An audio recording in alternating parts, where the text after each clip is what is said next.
I'm Susan Templeman, the federal member for Macquarie. This is Fiona Phillips, the member for Gilmore. We are both really pleased that the Prime Minister has agreed to Anthony Albanese's request to allow us to talk about the impact that the bushfires have had on our communities and the tragic loss of life, the loss of property, and the way it's changed everybody's lives over this summer.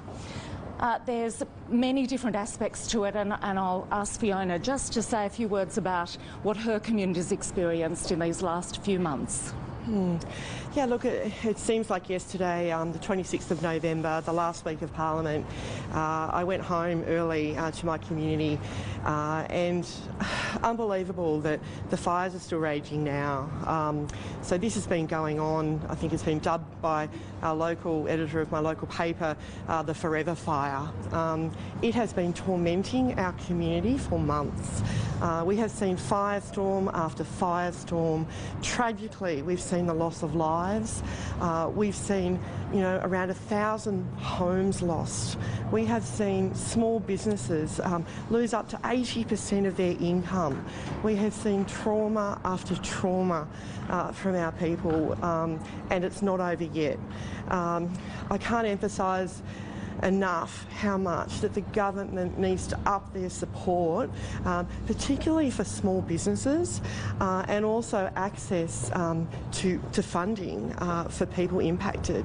Do you believe it's been a distraction to have two leadership skills in this building today on the day we're supposed to be talking about the work for firefighters? I think leadership's the last thing that Fiona and I are interested in. Our communities are focused on how they recover from this fire. In the Blue Mountains and Hawkesbury, we had fire that began in November.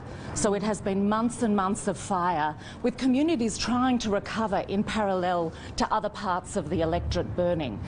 I think what we've seen is a government that's been very slow to recognise the seriousness of this issue and slow to respond to the needs of the community.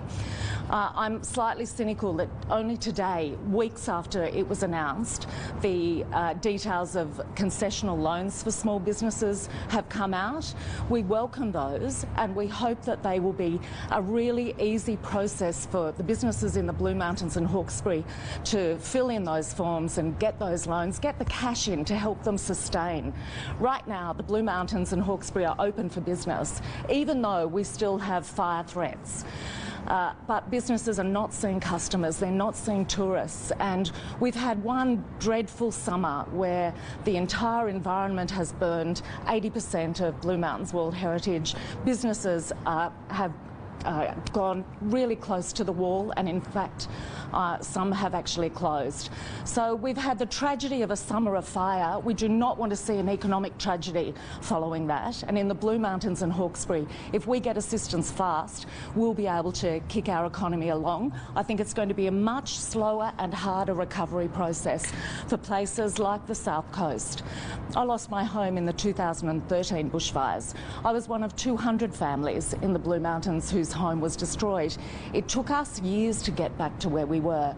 This changes your financial future, it changes your outlook on life, and I think the devastation that we're seeing on the South Coast and down into Victoria means there are massive issues for this government to deal with around mental health and around local economies. The bushfires are still ongoing. What's your message to the government on a day when we're supposed to do bushfire condolences, the day we're supposed to be, it's dedicated to victims today, and we're being distracted? No, let's not stop and smell the roses. Let's smell the smoke.